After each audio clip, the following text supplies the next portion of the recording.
Bien, estamos ya grabando. Ahora sí, gracias.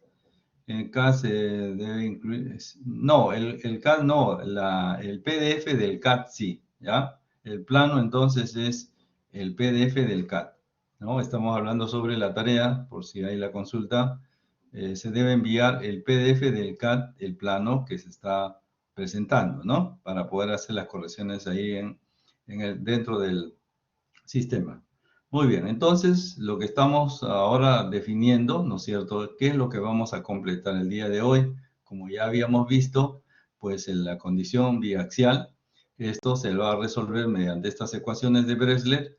La primera parte lo hicimos la clase anterior, ¿cierto? El día lunes ya tenemos la experiencia de cómo calcular el P sub n.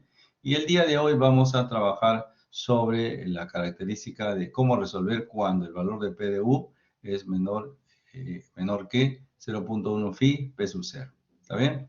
Así. Muy bien. Entonces, un poquito para refrescar lo que hemos hecho la clase pasada, nosotros vamos a tomar en cuenta estos dos, digamos, esquemas. Mire, ve, cuando nosotros recibimos información de una columna cualquiera, entonces vamos a estimar, digamos, la cuantía. ¿Y cómo lo hacemos? Bueno, esto es nuestra tabla que recibimos, ¿cierto? Esta tabla recibimos con la información de la carga axial, carga muerta, carga viva, carga de sismo, y lo mismo con la carga del momento en X, M de X carga muerta, en carga viva y carga de sismo, y también de la misma manera la carga en Y. Tenemos las características del F'C. A ver, vamos a ampliar un poquito más para que se vea. Ahí creo que está bien. Un segundito, porfa. Ya, ahí, ¿no? Perfecto. Entonces, teniendo en cuenta que estas características se nos dan, o sea, aquí vamos a analizar una columna cuadrada, ¿está bien?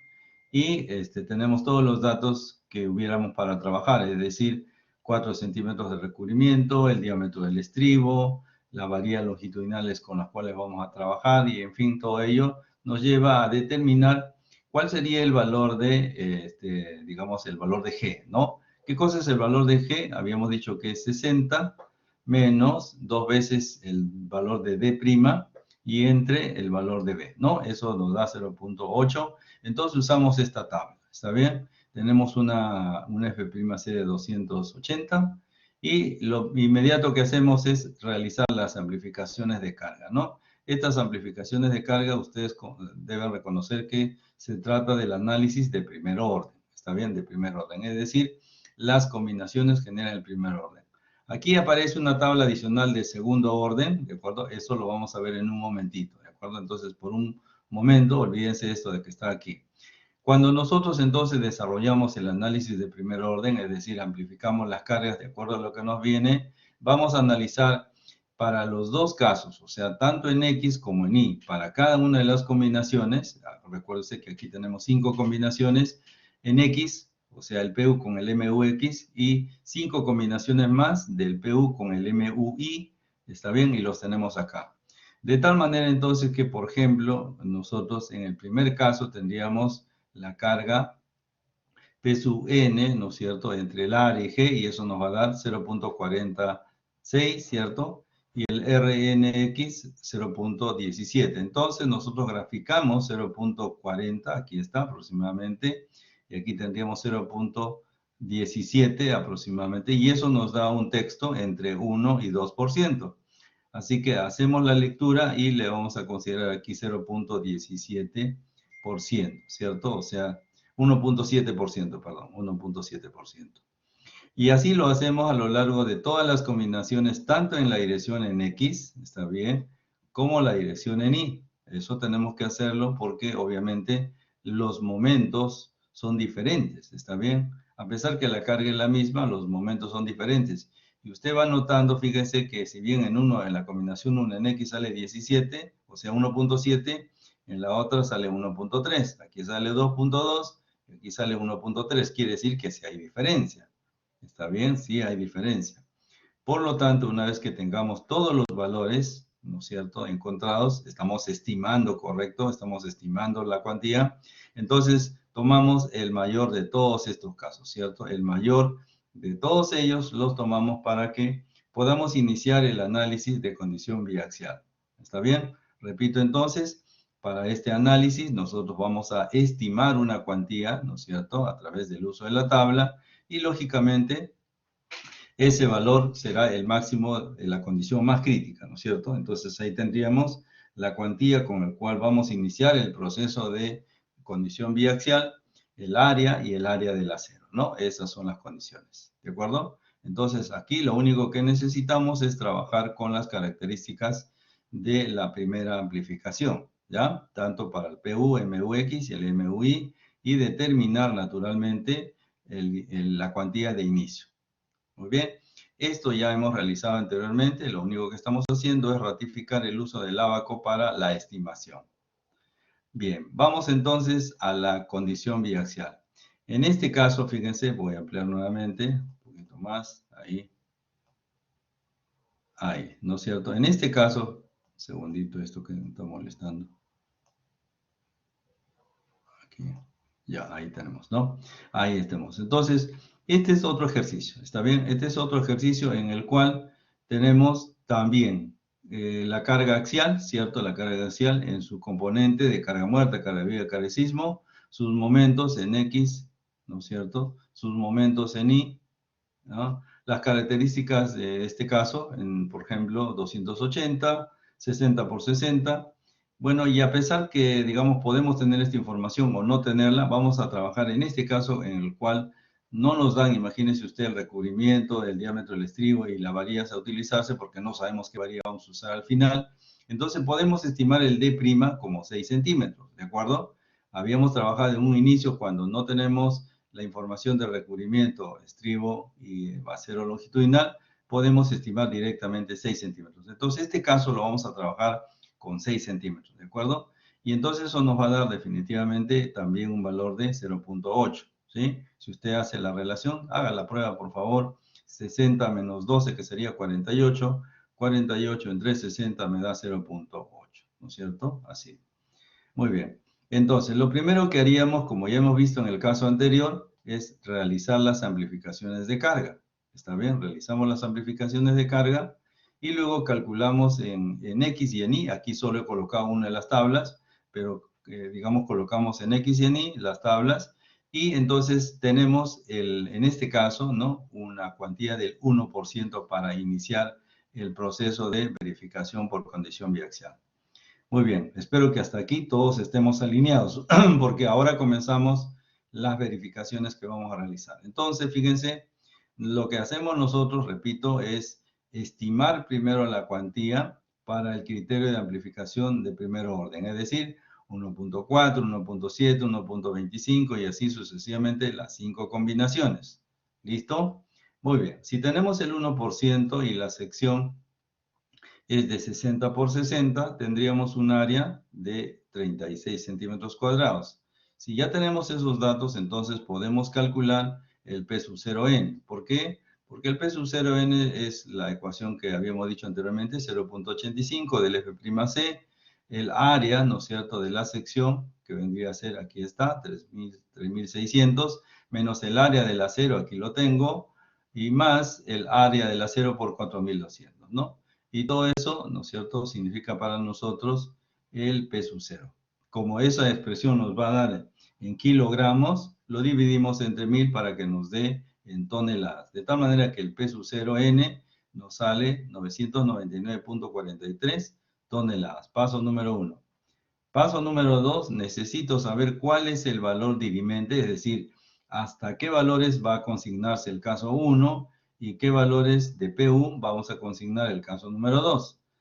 Entonces, lo único que tendríamos que hacer es calcular el 10% de P sub 0n, es esto de aquí, o sea, eso sería 99.94, y lo multiplico por el valor de phi, que es 0.7. Estamos trabajando con estribos, ¿ya? Secciones rectangulares con estribos.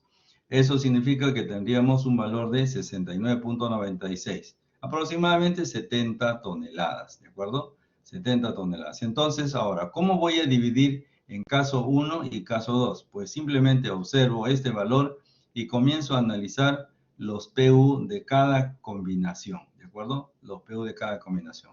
Entonces, vamos con el primero. 83.40, ¿no es cierto?, es mayor que 69.96. Por lo tanto, lo traslado aquí. Es la combinación 1 la que vamos a trabajar en el caso 1. Sigo. La combinación número 2 tiene 81.25. Es mayor que 69.96. Por lo tanto, el caso 2 también va a ser trabajado en el caso número 1. Entonces, por lo pronto, aquí tenemos la combinación número 1 y la combinación número 2 pertenecen al caso 1. Veamos qué sucede con la combinación número 3. La combinación número 3 tiene un PU 61.25. Sin embargo, es menor que 69.96. Por lo tanto, no pertenece al caso 2. ¿Está bien? Pertenece al caso, perdón, no pertenece al caso 1, pertenece al caso 2. Por lo tanto, el C3, la combinación 3, cuyo PU es 61, va para el caso número 2. De la misma manera, entonces, la combinación 3 y la combinación 4, cuyos valores PU son menores que 69.96, acompañan a la combinación 3 para desarrollar el caso número 2. ¿Listo? Así. Así entonces nosotros hemos ingresado estos casos, ¿no es cierto? Ahí tenemos estos 5 casos que son las 5 combinaciones, tanto para el caso 1 como el caso 2. Ahora, esta combinación del caso 1, ¿cómo la vamos a verificar? Con estas ecuaciones de las inversas, ¿cierto? ¿Y cómo voy a resolver este caso 2? O sea, ¿cómo vamos a verificar esto? Lo vamos a verificar con este ratio, que ya sabemos qué significa. Sin embargo, lo vamos a mostrar en un momentito. ¿De acuerdo? ¿Hasta acá alguna inquietud? Todavía no hemos usado ninguna tabla, no hemos usado nada. Simplemente hemos amplificado las cargas, hemos hallado el valor de P sub 0n, hemos encontrado el valor dirimente. O sea, ¿por qué le llamo valor dirimente? Porque divide, ¿no? Divide quiénes van para el caso 1 y quiénes van para el caso 2. Aquí ya los tenemos definidos en esta primera columna, ¿de acuerdo? ¿Sí? ¿Está bien? ¿Alguna pregunta, alguna inquietud hasta aquí, jóvenes? ¿Todo claro entonces? Muy bien. Vamos entonces ahora a lo que significaría aplicar el caso 1. Entonces voy a tomar como referencia esta primera línea. Y esa primera línea nosotros ya la hemos resuelto realmente, ¿no? La hemos trabajado en, digamos, en el ejemplo que habíamos desarrollado anteriormente. ¿Cuál es ese ejemplo que hemos desarrollado anteriormente? Este de aquí, ¿no es cierto? Fíjense, el desarrollo de este trabajo, ¿no es cierto? De esta experiencia que lo hicimos la clase pasada, nos permite ver qué sucede con esa línea de desarrollo. Y lo vamos a explicar en el primer caso, ¿está bien? Lo vamos a explicar en el primer caso. Por lo tanto, voy a ampliar esto un poquito más para tenerlo como referente, ¿ya? Ahí lo dejamos y nos vamos a la tabla. Fíjense, tengo el PDU que es 83.40, ahí lo tenemos. Calculamos el EDX. ¿Qué cosa es el EDX? El EDX no es otra cosa que el momento en la dirección X entre la carga unitaria, ¿de acuerdo?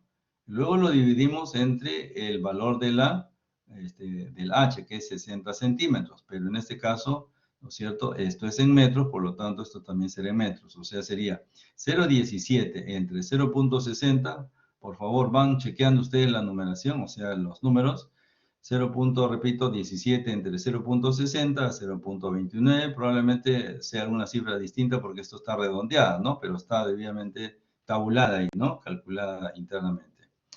Con eso dijimos que vamos a calcular. Recuerdan ustedes aquí que calculamos con este valor E de X sobre H de X. Calculamos el valor de esta altura, ¿no es cierto? Esta altura que le llamamos K de N. ¿Y contra qué vamos a dividir? Contra el valor máximo de esta base, ¿no es cierto? Habíamos dicho que esto representa E de X entre H de X representa esta pendiente, ¿no?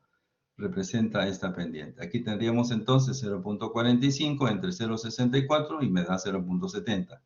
En nuestro caso, en esta tablita, ¿qué es lo que tenemos?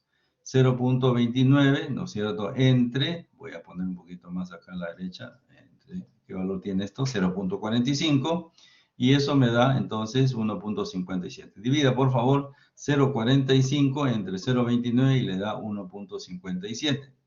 Con este 1.57, entonces buscamos, aquí lo tenemos, fíjense, aquí está bien? Ya lo moví.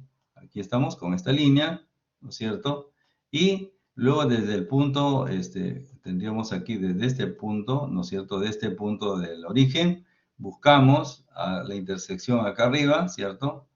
y luego buscamos el 1%. El 1% lo tenemos aquí, ¿cierto? En la intersección, porque estamos trabajando, ojo, con la cuantía 1%, ¿no? 1%. Entonces, en la intersección descendemos y tomamos lectura. Fíjense que abajo disponemos de un poquito de vista, señores. 0.10, 0.11, 12, 13, menos de 14 y más de 13.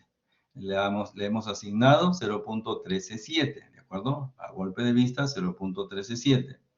Y luego habíamos dicho que es posible encontrar el P sub nx, ¿no es cierto? ¿Cómo? Pues trabajándolo de esta manera. Aquí está. El P sub nx que representaba el Rn por el F'C por el A de G por H entre E de X, ¿no es cierto? Repito, Rnx, Rn en este caso representa el valor de 0.137. ¿Está bien? Y tendríamos nosotros que multiplicarlo por el F'C, 280, el área 60 por 60, H sería 60 y el E de X, el valor que hemos encontrado anteriormente. Si efectuamos esa operación, fíjese, aquí lo vamos a calcular, aquí está la operación, ¿cierto? Lo que vamos a encontrar es el valor de, ¿cómo se llama esto? P sub n, ¿no es cierto? Automáticamente entonces nosotros tendríamos el P sub nx, ¿ya? Sin embargo, en este caso, ¿no es cierto? En este caso, como es una sección cuadrada, ¿no es cierto? De 60 por 60, el P sub ni es el mismo. Vamos a asumir eso, ¿no? El P sub ni es el mismo. Nosotros en los ejemplos que hemos hecho aquí, ¿no es cierto? Aquí, en este ejemplo que hemos hecho, hemos considerado una sección rectangular, ¿no es cierto? Una sección rectangular. Es decir, en el caso que tuviéramos una sección rectangular, aplicaríamos este proceso y, lógicamente, este valor de P sub n, X, ya no se duplicaría, ¿no es cierto? No sería igual al P sub ni debido a que tenga una sección rectangular. Pero si tuviéramos una sección cuadrada, bastaría con encontrar uno de ellos y automáticamente duplicarlo, ¿no? Este ejercicio ya lo hicimos y hemos reconocido que para el caso de la dirección Y, incluso no encontramos una tabla específica y hemos tenido que interpolar. Bueno, ese es parte del proceso netamente operativo. Lo que queremos demostrar en este caso es que todo ese proceso anterior lo podemos simplificar en esta línea de acción. ¿Está bien? Hemos llegado hasta aquí en este momento. ¿Ya? Entonces, si tenemos P sub nx y P sub ni, entonces solamente nos faltaría el valor de P sub 0n, que ya está calculado, fíjese, lo habíamos hecho anteriormente. Quiere decir entonces que ya tenemos esta información hasta acá, ¿no es cierto? Así. Ya tenemos todos estos datos ordenados y lo único que nos quedaría calcular es P sub n, ¿no? Este valor, P sub n. Bueno, calculamos ese valor y usted lo puede hacer si gusta, ¿no? Hágalo por favor o verifíquelo después. Por si acaso, esta presentación la tienen en el aula virtual, ¿ya? Entonces, una vez que calculemos el P sub n, ¿no es cierto?, este valor, tenemos que multiplicarlo, fíjense, tengo que multiplicarlo por phi para poderlo comparar con el PDU, con este PDU de aquí. Entonces, repito, para que pueda tener el ratio, multiplico 318.36 por 0.7, me va a dar 222.85, y si lo divido entre P sub U, entonces voy a tener un ratio 2.67 que cumple con las condiciones. ¿Por qué? Porque el ratio habíamos dicho que para este primer caso, aquí lo voy a reiterar, ¿cierto? Aquí, en este caso, el ratio tiene que ser mayor que la unidad, ¿de acuerdo? Entonces estamos resolviendo así este trabajo, ¿no es cierto? Este caso, línea por línea, es decir, aquí ya he resuelto para la combinación número 1. Exactamente lo mismo vamos a hacer para el segundo caso, la combinación, perdón, el primer caso, segunda combinación. La carga es 8125, aquí lo tenemos, ¿cierto? Hacemos el mismo proceso, ¿de acuerdo? El mismo proceso y vamos a obtener un valor de 1.10, ¿ya? 1.10. ¿Eso qué quiere decir? Si el ratio es el que hemos, digamos, requerido, que sea mayor que la unidad, entonces significa que para el caso 1, la cuantía que tenemos prevalece. Es decir, podríamos decir que cumple para el caso 1. La cuantía prevalece para el caso 1. ¿Qué hubiera sucedido si comenzáramos, por ejemplo, ¿no? Si comenzáramos con 0.01 y no pasa la segunda combinación? ¿Qué es lo que tenemos que hacer? Entonces aumentamos al 2%. Al aumentar 2%, ¿qué significa esto? De que voy a tomar esta línea hasta la derecha, ¿cierto? Aquí. Y aquí he de leer entonces con un valor de 0.162, por ejemplo. Al aumentar este valor de aquí, ya es muy probable que este dato cambie y pase el 1%, ¿ya? Entonces, si por alguna razón no pasa, ¿no es cierto? Obviamente no pasa digamos, este ratio, si es menor que la unidad, lo que nos queda es aumentar la cuantía, ¿está bien? Pero no se olvide de aumentar no solamente la cuantía, porque si cambia la cuantía, ¿no es cierto? Si cambia la cuantía, debería cambiar todo. Miren, ¿ven? Si yo le cambio al 2%, ¿cierto? Voy a ponerle 0.02. Miren, ¿ven? ¿Cómo cambia? Cambia el valor dirimente, ¿está bien? Cambia el valor dirimente y a veces podría cambiar alguna de las combinaciones, ¿ya? Entonces, tener cuidado en ese sentido. Voy a regresarle el valor que tenía originalmente. De tal manera entonces que nosotros vamos a repetir este proceso en cada línea que hagamos, ¿cierto? En estas dos líneas que hemos hecho y hemos repetido el proceso. Y en este caso específico de este problema, pues obtenemos que el ratio ha sido superado con éxito. Es mayor que la unidad en ambos casos. Muy bien. ¿Cómo vamos a realizar entonces ahora en el caso número 2? ¿Está bien? En el caso número 2, es decir, para la combinación 3, 4 y 5. Lo primero que vamos a necesitar es los datos que están aquí en esta suma de cocientes. El MUX y el MUI lo tenemos, fíjense, voy a plantear aquí. Aquí está el MUX y el MUI de la combinación 3, 4 y 5. Es decir, estos datos de aquí simplemente los tenemos que copiar acá. Mire, si usted se da cuenta, aquí los tenemos, ¿sí? Son los mismos. ¿Por qué los estamos llevando aquí? Porque vamos a necesitarlos para realizar estas operaciones. Es decir, el MUX y el MUI, ¿no es cierto? Son estos datos para cada una de estas combinaciones. Combinación 3, combinación 4 y combinación 5. De tal manera entonces que ahora lo que vamos a plantear es cómo encontrar el phi MNX y el phi MNI. Ahora, la gran ventaja es que siendo una columna cuadrada, está bien, columna cuadrada, entonces el MNX y el MNI son iguales. De la misma forma que habíamos obtenido que el P sub NI y el P sub NX son iguales, entonces en este caso el MNX y el MNI son iguales también. Por lo tanto, entonces bastaría con encontrar el MNX y lo duplicaríamos en el MNI, ¿ya? Así. Ahora, observen un detalle que está apareciendo aquí. Esta fila desde EX, HDX, C y RN es exactamente la que se encuentra aquí arriba. Miren, voy a marcarla nuevamente. EDX, ¿no? EDXH, C y RN. ¿Se dan cuenta? Es la misma, ¿está bien? ¿Por qué es la misma? ¿Y por qué necesitamos el RN? Veamos entonces cómo vamos a plantear esto. Cuando yo tengo el valor de Rn, ojo, el valor de Rn, esta expresión que está aquí, no es otra cosa, ahí dice claramente P sub n por E, entre el F'C por el área y la altura, ¿no es cierto? Eso es.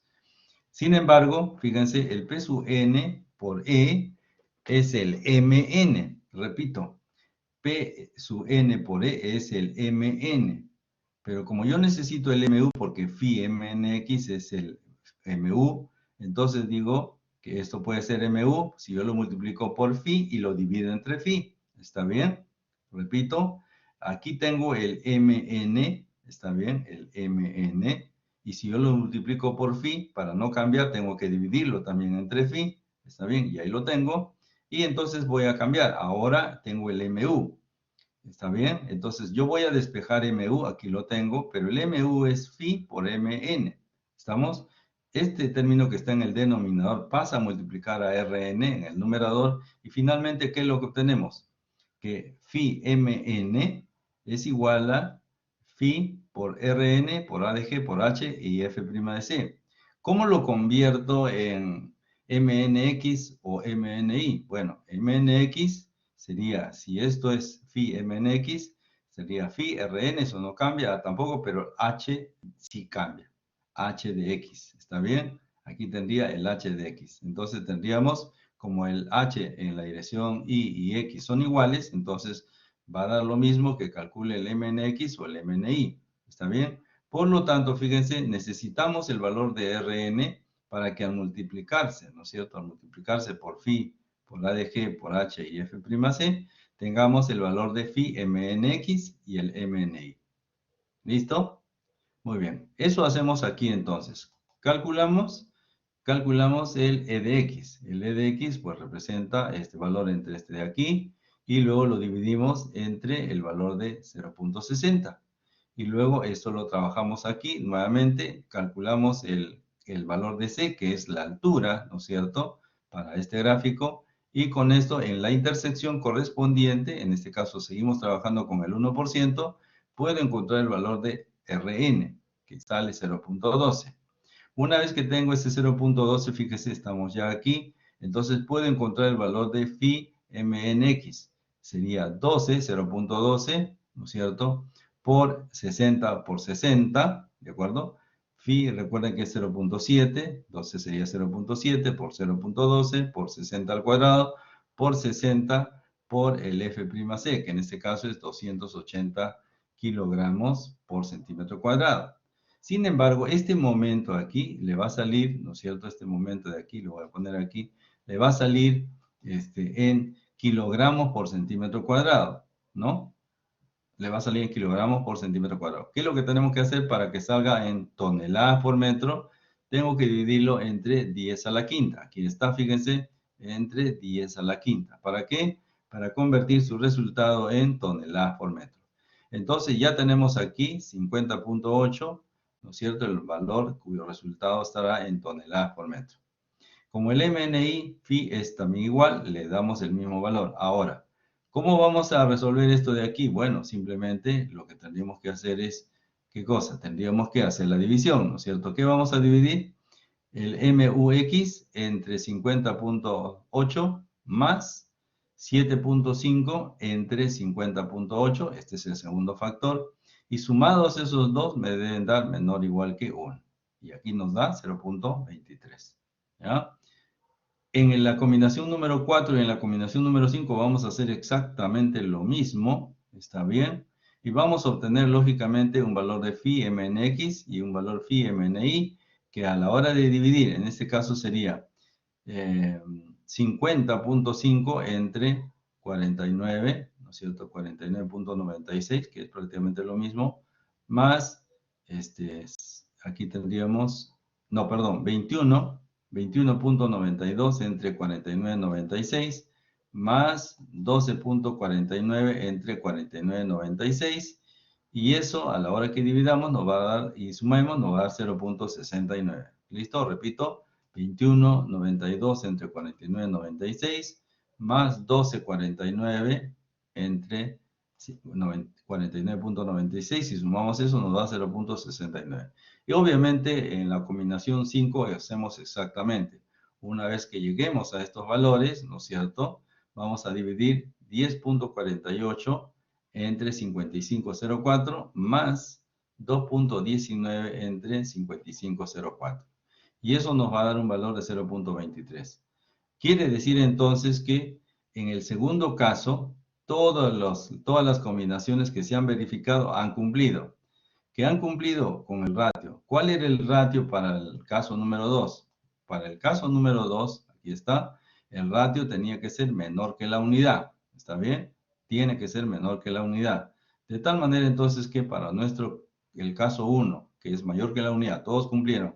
Para el caso 2, todos cumplieron, entonces no hay nada que modificar, se mantiene el 1% y ya con este acero, entonces, bueno, con esa cuantía generamos el área del acero y ya podemos finalmente entregar nuestro diseño.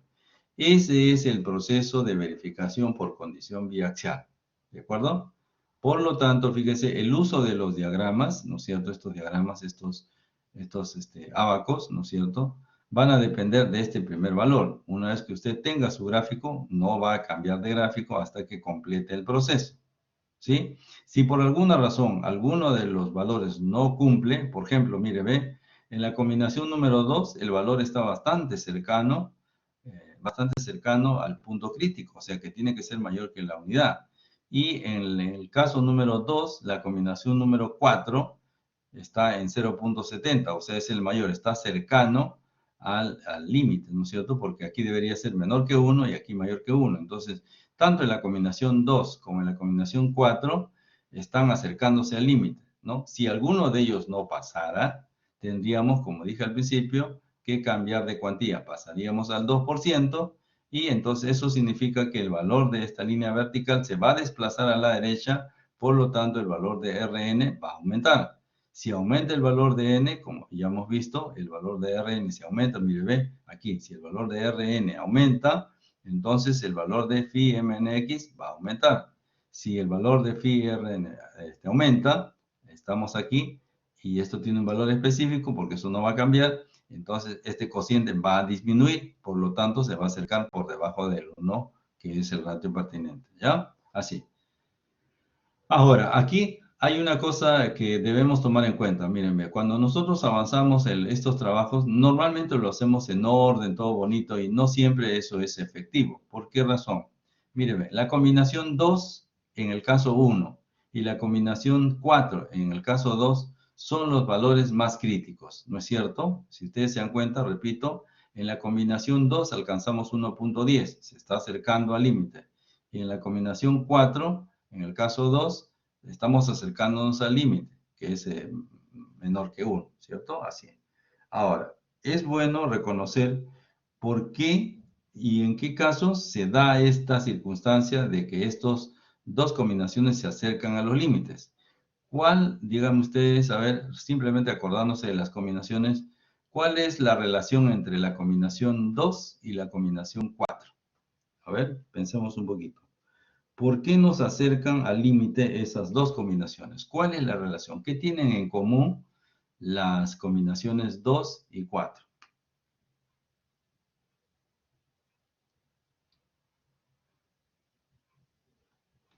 A ver.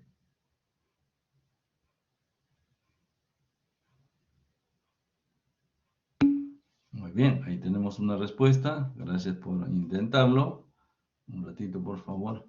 Ya nos dice su compañero que la suma de la carga muerta y la carga viva, no, no es eso precisamente.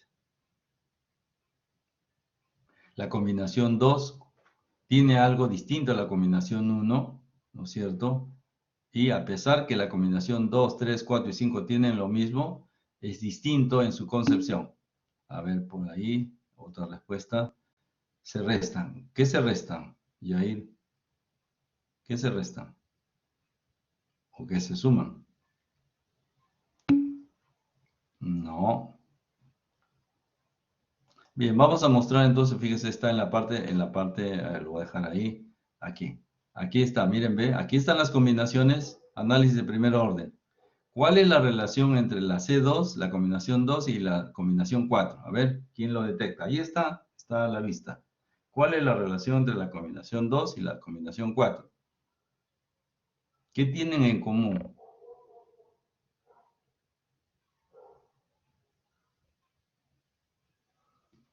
¿No se ve?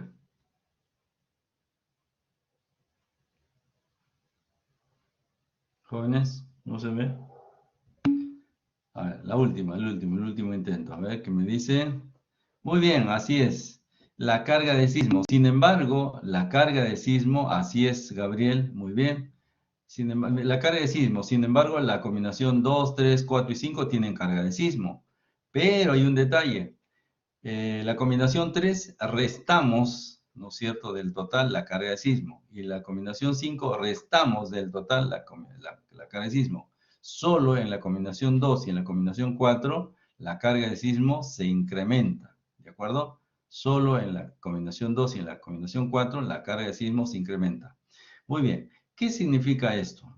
Que entonces, para ser más efectivo, cuando yo realice el caso número 1, no debo comenzar con la combinación 1, porque la combinación 1, ustedes ven que pasa como quien dice, muy bien, o sea, no tiene, diríamos, inconveniente. Entonces, lo primero que tengo que hacer es la combinación número 2. Si la combinación 2 pasa, tengan la plena seguridad que la combinación 1 no va a tener dificultades. Sin embargo, si la combinación 2 no pasa, es muy probable que la combinación 1 también tenga el mismo problema. Entonces, moraleja, para resolver y de manera efectiva, primero debo resolver el caso 2, garantizar que pase, y con eso puede usted asegurar que cuando desarrolle la combinación 1, pues no tenga ningún inconveniente. ¿Está bien? Así. Y lo mismo ha de suceder con el caso número 2. En el caso número 2, entonces, si usted dispone ahí la combinación número 4, hágala primero, porque esa es la más crítica, al igual que la combinación 2 para el caso 1, ¿no? Entonces, hágala más crítica, y si es que ese no tiene inconveniente, los demás tampoco lo van a tener, ¿no es cierto? Entonces, eso es un poquito pensando en que, digamos, el tiempo va a ser muy tirano, ¿no? Va a acabarse muy rápido, como ustedes dicen.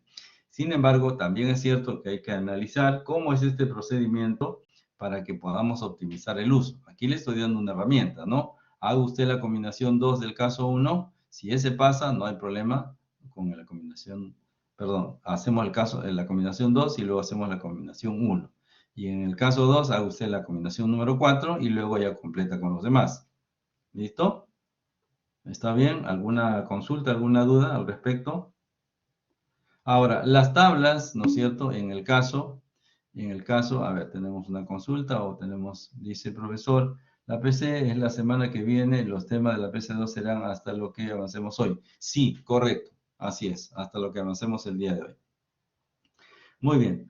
En cuanto a la PC, entonces ustedes van a tener las preguntas del caso, ¿no es cierto? Las preguntas del caso, y ustedes decidirán, ¿no es cierto?, qué abaco van a usar, porque ustedes lo tienen, ¿no? O sea, para eso lo hemos subido al aula virtual y lógicamente están a disposición de ustedes, ¿no? Se los voy a mostrar y reiterar. Entonces espero que se los hayan bajado. Por ejemplo, las tablas del ACI las tienen aquí, ¿no es cierto? Ahí las tienen.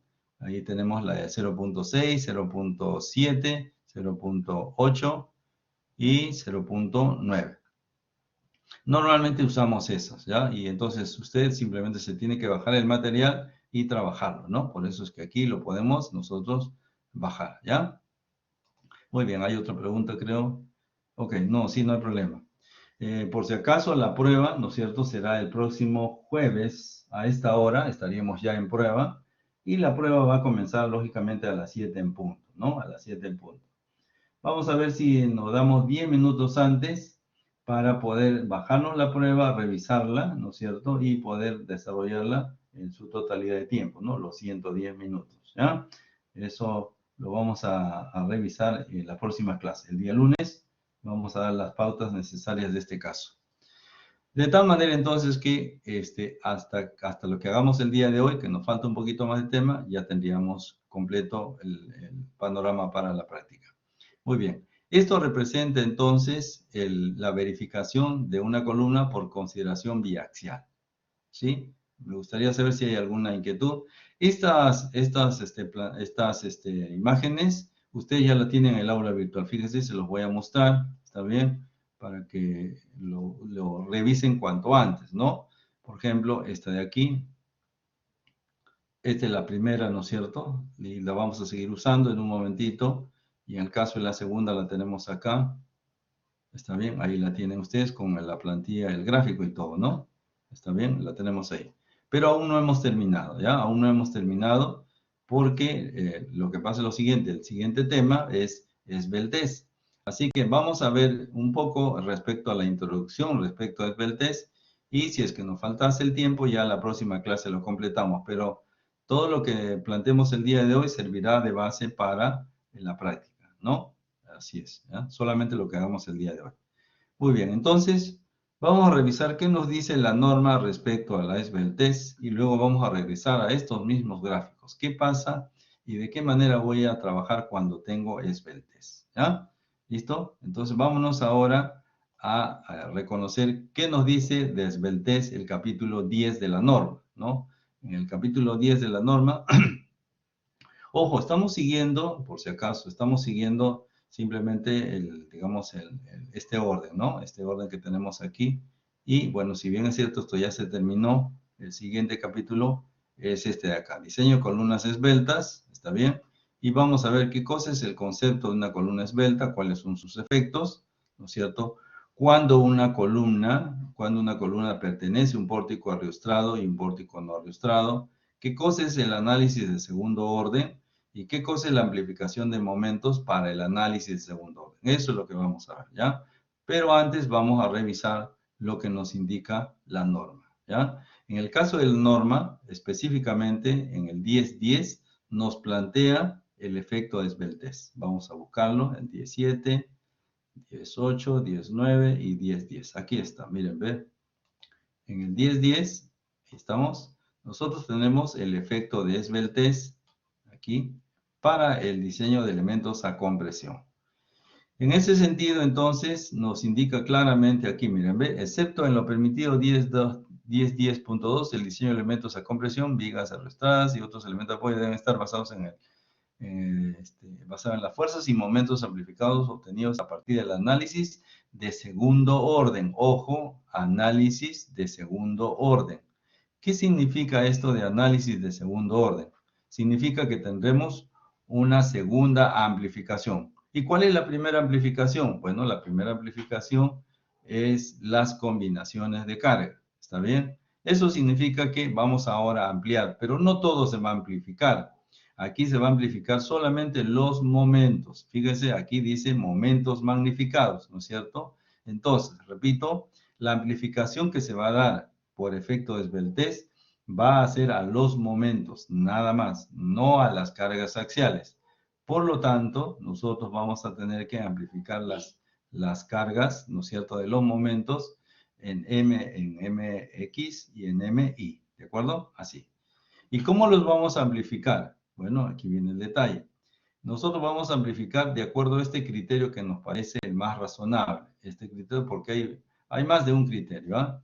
Entonces, acá nos dice, por eso leemos lo anterior, no lo voy a considerar porque vamos a usar esta forma de trabajar. Dice, también permite suponer como ariostrado, o sea, sin desplazamiento, o sea, una columna pertenezca a un pórtico ariostrado de un entrepiso, si el índice de estabilidad de entrepiso, ojo, este dato es importantísimo, el índice de estabilidad de entrepiso, Q, a eso se le llama, entonces vamos a ponerle Q, se llama así. Si este valor es menor, si el valor es menor que o igual que 0.6, ¿ya? Entonces, ¿cuándo vamos a considerar que la columna pertenece a un pórtico arrastrado o no arrastrado? Todo depende del valor de Q.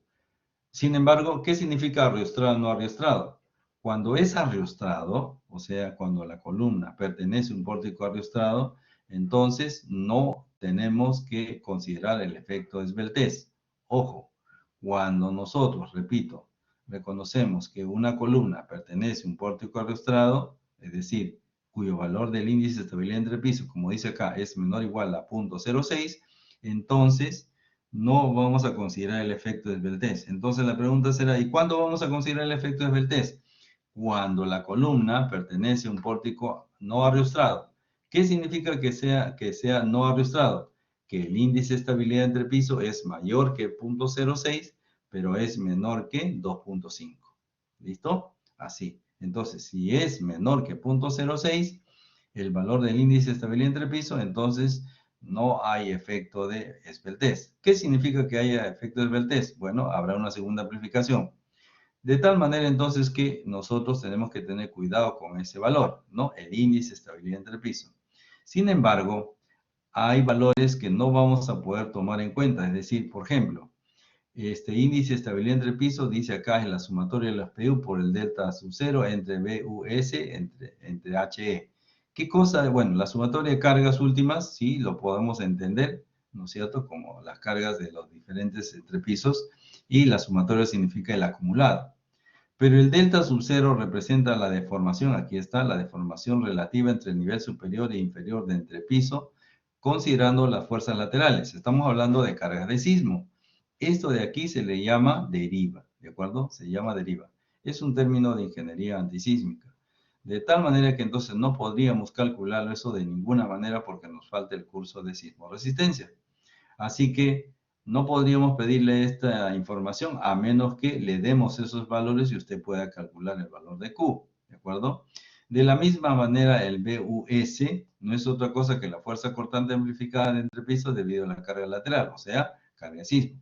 Tampoco podríamos pedirle esto de aquí porque simplemente esas cargas, ¿no es cierto?, pertenecen al análisis del curso de sismo resistencia. ¿Listo? Y bueno, la altura de entrepiso, eso sí la conocemos, puede ser 3 metros, puede ser 4 metros, en fin, eso lo conocemos. Entonces, parcialmente, los datos que tenemos para calcular el índice de estabilidad de entrepiso no los tenemos, o sea, no los podemos calcular tampoco. ¿Cuál es la solución? Pues nosotros le vamos a dar el valor de Q, ¿no es cierto? O le vamos a dar de manera indirecta el valor de Q. Ya vamos a ver cómo lo vamos a hacer. De tal manera que quede en usted decidir y definir si es que es aplicable o no es aplicable, ¿no es cierto?, el efecto de Sveltes. Repito, ¿cuándo nosotros vamos a aplicar el efecto de Sveltes? Cuando la columna pertenezca a un pórtico no arriostrado. Ahorita vamos a ver ya ese concepto, pero yo quería adelantar este efecto, dado que se encuentra en la norma de una manera muy directa, ¿ya? Muy directa. Muy bien, entonces vamos un ratito al desarrollo ya del planteamiento, ¿no es cierto? Es decir, el diseño de una columna esbelta. Y lo que podemos decir en general, permítanme un segundo, podemos decir en general entonces que puede considerarse una columna esbelta, digamos, referido a la relación entre la sección y la altura del elemento, ¿no? Sin embargo, eso es cierto parcialmente, ¿ya? Es cierto parcialmente, ¿por qué? Porque no necesariamente tendría que haber, digamos, una relación de esa manera para que tengamos que considerar el efecto Sveltes. Si nosotros tenemos una carga muy pequeña y tenemos un elemento muy esbelto, no va a fallar por esbeltez, ¿está bien? O sea, depende de la carga y depende del momento. Pero más allá de eso es de la deformación del material, ¿ya? Más allá de eso depende de la deformación. Entonces, en cierta medida, se puede considerar una columna esbelta cuando sus dimensiones de sección transversal son pequeñas con respecto a su longitud, pero eso no es suficiente. Cuando una columna puede considerarse esbelta, ¿no es cierto?, cuando tenemos problemas de estabilidad. Ustedes recuerdan que cuando nosotros tenemos problemas de estabilidad, tenemos un problema de pandeo, ¿no es cierto? Falla el elemento por pandeo. ¿Por qué? Porque se deforma, ¿no es cierto? Es decir, si bien aquí existe un eje, ¿no es cierto?, un eje que se va a mover, se va a desplazar lateralmente, y sabemos que el eje, la carga es gravitacional, entonces va a haber una deformación del material, ¿de acuerdo? Una deformación del material. Allí, en ese instante, este elemento entra en falta de estabilidad. Y recuerden ustedes que habíamos trabajado en el curso de mecánica de materiales, la estabilidad de columnas, ¿no es cierto?, elementos sujetos a compresión, ¿no?, en la cual existía lo que llamamos un P crítico, ¿no es cierto? ¿Cómo se calcula el P crítico? ¿Se acuerdan? Pi al cuadrado por el módulo de elasticidad, la inercia mínima, entre la longitud efectiva al cuadrado, ¿no es cierto? Así. Ya tenga presente eso porque lo vamos a usar. De tal manera entonces que nosotros podríamos considerar, ¿no es cierto? Segundito. Podemos considerar nosotros que la columna esbelta es aquella que se deforma, ¿ya? Porque fíjense, si nosotros tenemos una columna corta, aun cuando tengamos un momento, si esta columna no se deforma, no pasa a pertenecer a una columna esbelta. Por lo tanto, digamos, la deformación que tiene genera un incremento del momento flector. ¿Está bien? Ahorita lo vamos a demostrar. Por lo tanto, este elemento va a fallar por inestabilidad lateral o pandeo flexionante, así también se le llama. Fíjense qué es lo que sucede. Mire, en primer estado, ¿no es cierto?, el momento es P por E, ¿no es cierto? El momento es P por E. Pero si el material se deforma, entonces el momento generado ya no va a ser P por E, sino va a ser P por E, más delta, perdón, porque vamos a considerar la deformada, ¿no es cierto?, el delta, más la excentricidad como parte del brazo de palanca. Por lo tanto, entonces, el momento se va a incrementar, ¿no es cierto? Si usted se da cuenta, el momento se va a incrementar si deformamos el elemento.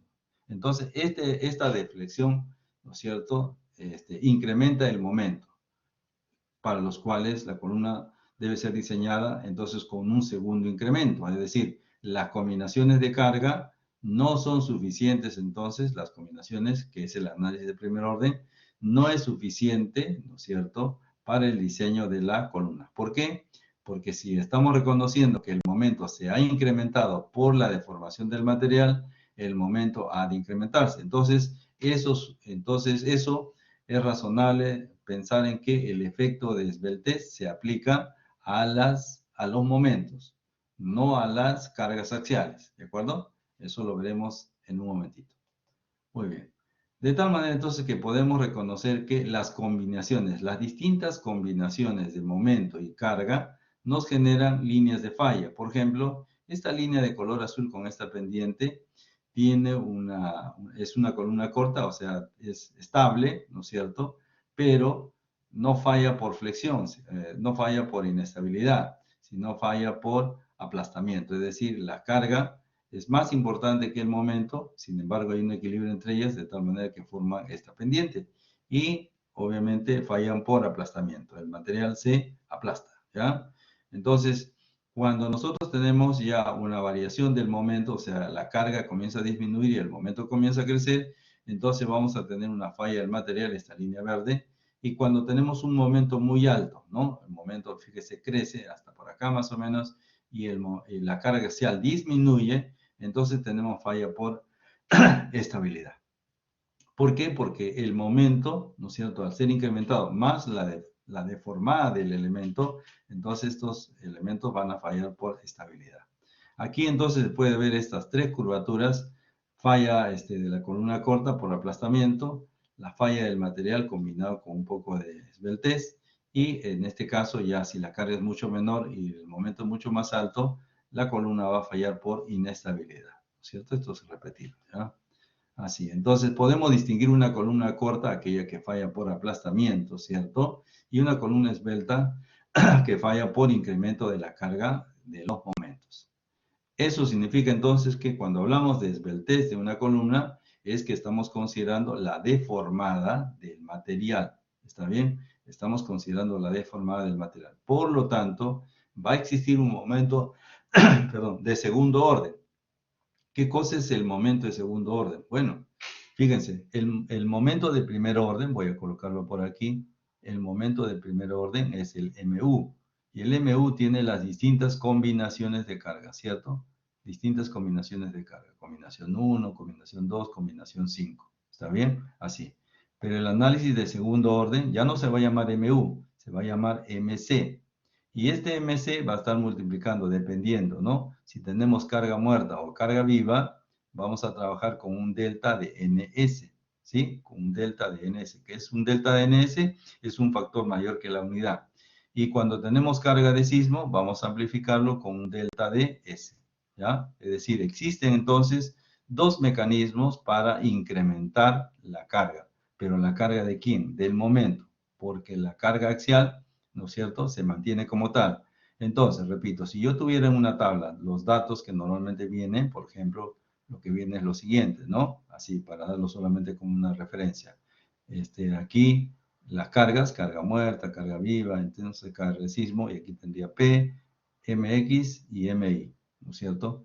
¿Quiénes se incrementan en el análisis de segundo orden? Pues se incrementan esto de aquí normalmente, ¿cierto? Segundo orden. Y este de aquí solo se analiza por análisis de primer orden, ¿ya? Entonces, el análisis de segundo orden, que son estos coeficientes que ya lo vamos a desarrollar, se presentarán para el momento en X o momento en Y. Sin embargo, para la carga axial, ojo, para la carga axial, solamente se va a trabajar con el análisis de primer orden. ¿Y cuál es el análisis de primer orden? Las combinaciones de carga, ¿ya? Las combinaciones de carga. De tal manera entonces que este análisis de segundo orden nos lleva a amplificar las cargas, ¿no es cierto? Porque tenemos una carga crítica y eso genera un pandeo. Ahí ustedes recuerdan la experiencia del curso de mecánica de materiales, donde el P crítico tenía un cociente, ¿no? Pi al cuadrado, módulo de elasticidad, la inercia mínima, y esta es la longitud efectiva al cuadrado, ¿sí? Esta es una forma de calcular. Nosotros aquí habíamos trabajado esto no precisamente para materiales como el concreto, sino para elementos metálicos. Ustedes recordarán que en el curso de mecánica de materiales incluso se planteaban secciones, ¿no? Secciones metálicas y claro, tienen este problema de pandeo mucho más, digamos, expuesto, a diferencia de los elementos de concreto. Sin embargo, bueno, podemos reconocer las características de aplicación para la esbeltez en elementos, sobre todo metálicos, ¿no? Aquí podemos reconocer qué cosa es una columna que pertenece a un pórtico arriostrado y a un pórtico no arriostrado. Fíjense, la figura en A, el de la izquierda, es un pórtico que es arriostrado. ¿Por qué es arriostrado? Porque tiene dentro de sus componentes, aquí ve usted a la derecha como un símbolo de tierra, ¿no? De base. Eso significa que tiene aquí una placa de rigidez. De tal manera entonces que si usted tiene un pórtico que está arriostrado, es decir, que hay alguien que le impide el desplazamiento, entonces, digamos, si eso es el aspecto global, en el aspecto local, las columnas tienen una forma de formarse, ¿no? De tal manera que, si usted recordará, el valor de la longitud efectiva, que es K por L, ¿no es cierto? K por L es la longitud efectiva, representa un valor menor, ¿no es cierto? Menor que la longitud original. La longitud original es mayor y la longitud efectiva es menor. ¿Por qué? Por la deformación que se tiene.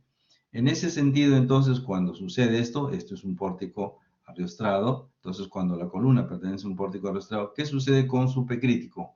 ¿Aumenta o disminuye? Pues simplemente aumenta, ¿no es cierto? ¿Por qué aumenta? Porque el denominador, al ser menor, ¿no es cierto? Al ser menor, ese cociente, pi al cuadrado por I sobre L efectiva al cuadrado, entonces el P crítico aumenta, o sea, tiene mayor capacidad. Sin embargo, si tuviéramos un pórtico no arriostrado, es decir, que no tiene componentes, es decir, que no tiene elementos que rigidicen la carga lateral, entonces vamos a encontrar que la longitud efectiva va a ser mayor que la unidad, va a ser mayor que la unidad. Al aumentar el denominador, ¿qué pasa con el cociente? Repito, cuando aumentamos el denominador, y es más, lo elevamos al cuadrado, entonces aumenta mucho más, entonces ese cociente va a disminuir su valor. Por lo tanto, en el caso de una columna no arrastrada, su efecto es muy alto, entonces necesitamos que, digamos, se le restituya esa capacidad. Entonces tiene poca capacidad crítica, ¿no es cierto? Es decir, se le reduce, porque al aumentar la longitud efectiva, ese cociente disminuye de valor. Por lo tanto, entonces, aquí podemos dar esa consideración o fundamental ese hecho que si la columna, ¿no es cierto? Si la columna pertenece a un pórtico arriostrado, o sea, el índice de estabilidad Q es menor que 0.06, entonces la esbeltez no afecta. O sea, no necesitamos hacer el análisis de segundo orden por esbeltez. Sin embargo, si el valor de Q para una columna es mayor que 0.06, entonces sí afecta la esbeltez, por lo tanto, habrá que incrementarle el momento por el análisis de segundo orden para que precisamente cubra esa necesidad, dado que va a aumentar, digamos, sus momentos. ¿Listo? Y así. Entonces, nosotros podemos considerar los efectos de esbeltez para pórticos arrastrados, no arrastrados, en función de este término que se llama esbeltez, K por LU sobre R, ¿sí? Pero eso más está aplicado para elementos metálicos.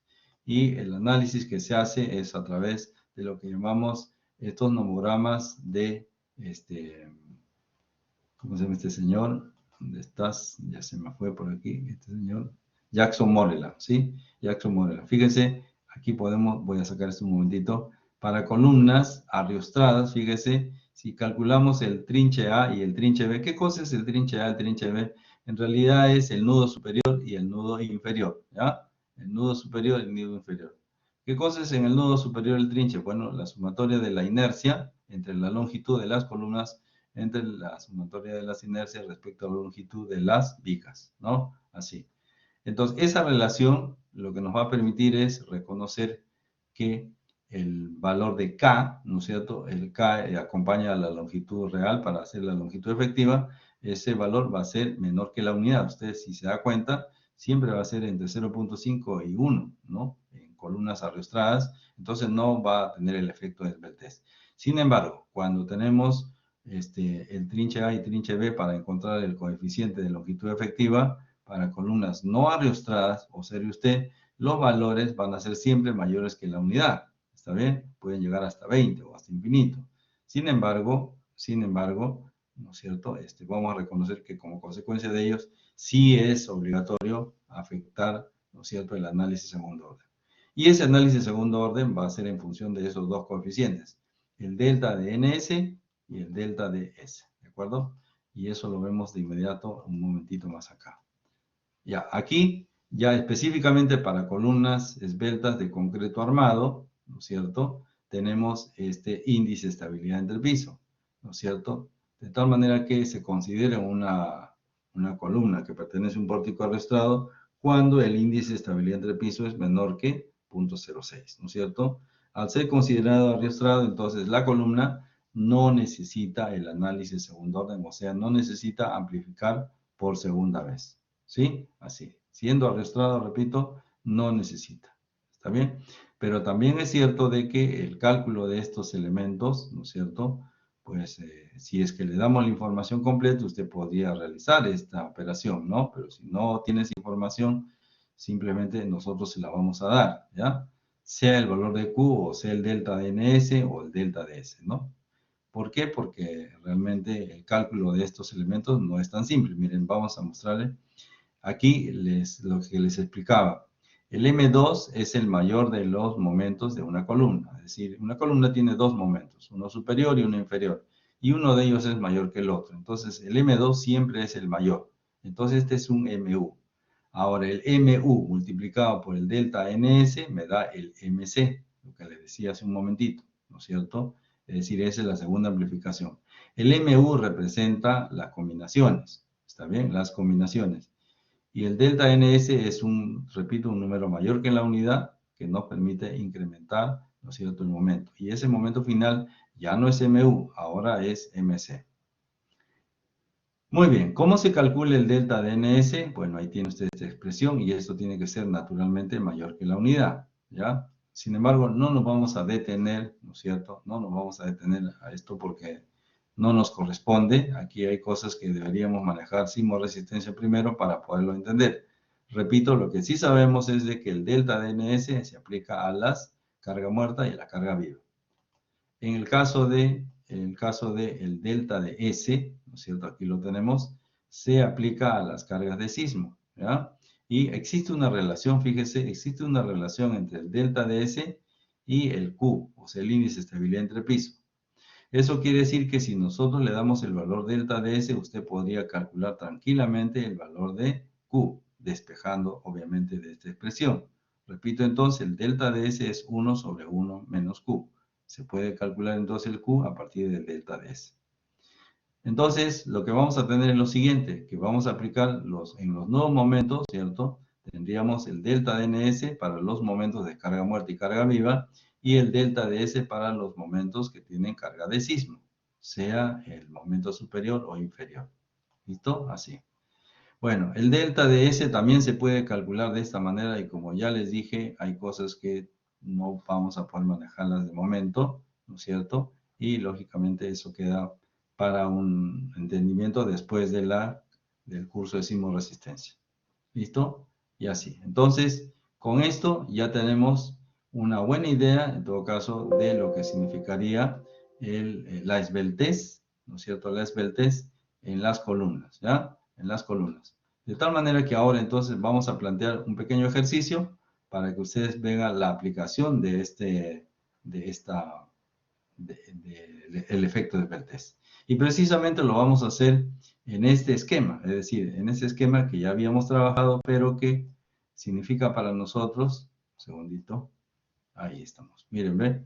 ¿Qué sucedería si tenemos ya, esto no viene en la práctica por si acaso, ya, esto en la práctica va a ser sin esbeltez, sin el efecto de esbeltez, pero viene sí para el examen. Entonces, si adicionalmente a este cuadro de cargas, ¿no es cierto? Y todos estos datos que tenemos acá, ¿no? Todo esto. Si adicionalmente a esto le damos este cuadro, ¿está bien? Usted tiene que ver, ¿no es cierto? Tiene que desarrollar si es que efectivamente vamos a realizar el análisis segundo orden para los elementos en X o los elementos en Y. Cualquiera de los dos, ¿cierto? ¿Y cómo se hace eso? Repito, vuelvo a dar los datos. Normalmente para la práctica viene esta información hasta acá. Eso es lo que se les va a dar, ¿de acuerdo? Sin embargo, para el caso del examen, entonces le vamos a dar este dato adicional, este de aquí nada más, ¿sí? De tal manera que, como les dije, el delta de ns y el delta de s para la dirección x y la dirección y son datos, o sea, usted no los va a calcular. De tal manera entonces que aquí viene la decisión. ¿Cuándo aplicar análisis de primer orden y cuándo aplicar el análisis de segundo orden? ¿Está bien? Primero, la carga axial solo requiere el análisis de primer orden. ¿Ya? Repito, la carga axial, o sea, el PU, en todas sus combinaciones, solo tiene análisis de primer orden. ¿Por qué? Porque habíamos dicho que los incrementos son en los momentos, no en las cargas axiales. ¿Listo? De tal manera entonces que ahora viene la siguiente fase.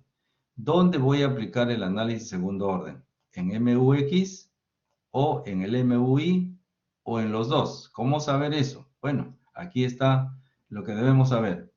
El delta de S es 1.08 y existe una relación, lo dijimos hace un momentito, existe una relación con respecto a Q. Entonces calculamos el valor de Q, ¿está bien? En ese sentido, el valor de Q no es otra cosa que delta de S menos 1 sobre delta de S, ¿no? Eso despejando nada más. De tal manera que el valor de Q en la dirección X es 0.074.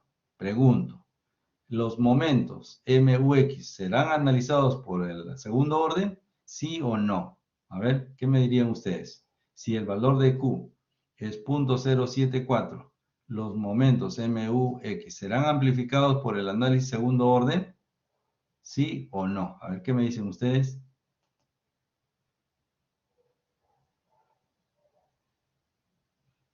Jóvenes, ¿todavía están ahí?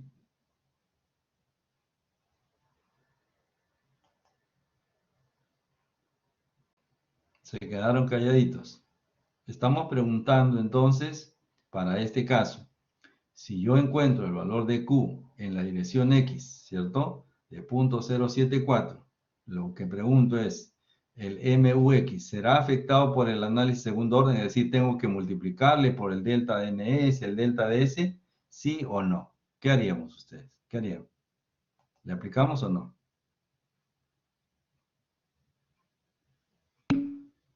No, dice Yair. Muy bien. ¿Por qué no?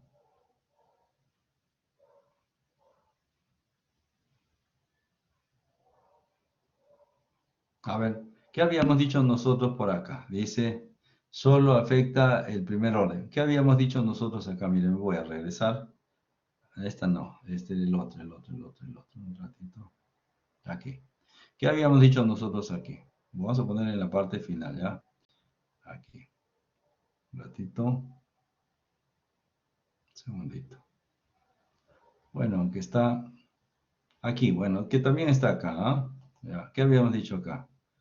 Dice que si es que el índice de estabilidad de piso es menor que 0.06, entonces no afecta el análisis de primer orden. O sea, es una columna que pertenece a un pórtico arrastrado. Entonces pregunto, en la pregunta esta que tenemos, si hemos encontrado el valor de Q de X que vale 0.074, .074 ¿es menor o es mayor que 0.06? Es mayor, pues, ¿no es cierto? Es mayor. Entonces, ¿afectará o no afectará el análisis de segundo orden? De segundo orden, ¿ah? ¿Afectará o no afectará? ¿Qué me dicen? Uy, uy, uy. Sí afecta, pues, porque el valor es menor, ¿no es cierto? Miren, ve. Aquí el valor menor es 0.06, el límite es 0.06 y este ha sobrepasado, este tiene 0.07, es decir, es mayor. Por lo tanto, este elemento, el MUX, sí tiene el análisis de segundo orden, o sea, tenemos que multiplicar aquí, o sea, no solamente el 1.4 de la carga muerta más el 1.7 de la carga viva, sino que hay que multiplicarle aparte por el delta de NS. Y cuando tengamos la combinación 2, tendremos que aplicar el delta de NS a la carga viva y carga muerta y el delta de S a la carga de sismo, ¿no? Y así sucesivamente. Aquí en la última combinación hay un error, esto es negativo, si ustedes se dan cuenta, esta última, solamente por error y se pasó el signo. Bueno, ¿y qué sucede? Eso es en la dirección X, ¿está bien? ¿Y qué sucede en la dirección Y? Hemos calculado en función del delta de S y el valor me sale 0.029. Pregunto, ¿0.029 es mayor o es menor que 0.06? pues lógicamente es menor que 0.06. Por lo tanto, fíjense, en este caso, entonces, si es menor que 0.06, entonces dice aquí que se puede suponer como pórtico arriostrado. Y si es que es arriostrado, entonces no necesita considerarse el efecto de esbeltez.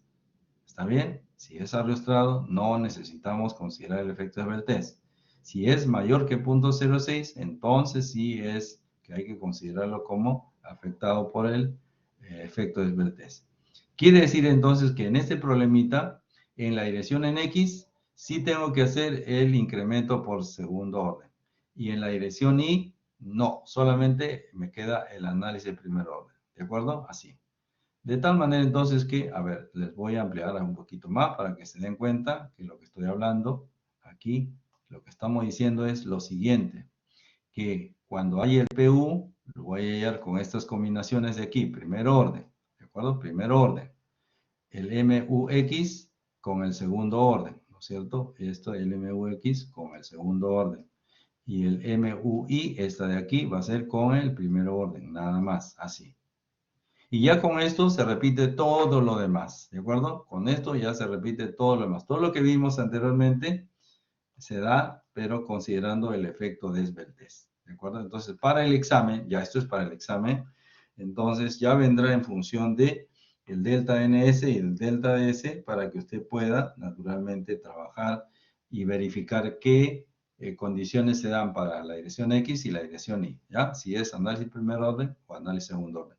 Lo mismo sucedería en esta parte, es decir, aquí voy a regresar un poquito más acá, también tendríamos, fíjese, ve, datos, ¿no es cierto?, que nos van a obligar a cambiar nuestros valores y lógicamente estos valores van a crecer, van a modificarse, pero el proceso, ¿no es cierto?, que hemos planteado es exactamente el mismo, ¿ya? El proceso que hemos seguido para la verificación por condición biaxial es exactamente el mismo. ¿Qué va a cambiar? Las cargas, ¿no es cierto? Sin embargo, el PU no va a cambiar, ¿de acuerdo? Eso sí, no va a cambiar. Eso solamente tiene las combinaciones y ya está.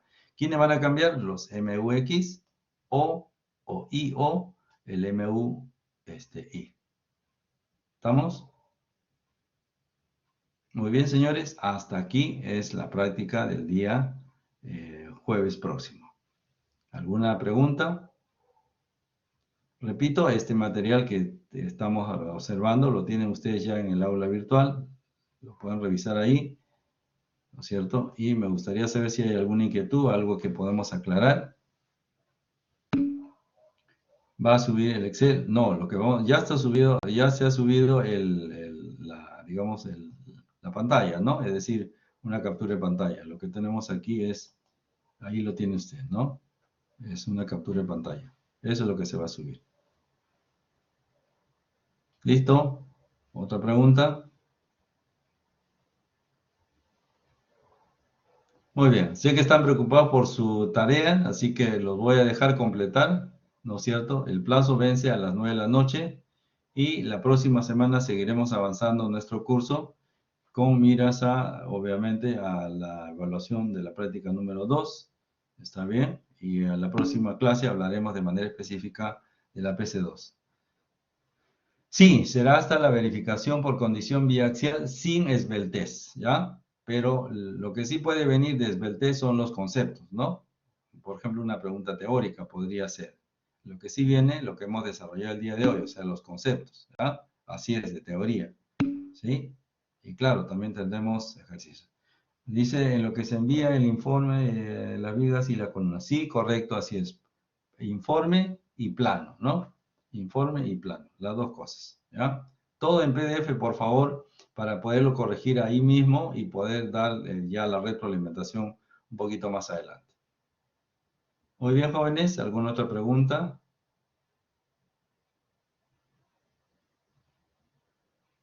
Muy bien, el material que hemos trabajado el día de hoy está ya en el aula virtual, ¿sí? Ahí lo tienen ustedes a simple vista, bueno, y el material que se necesita para trabajar.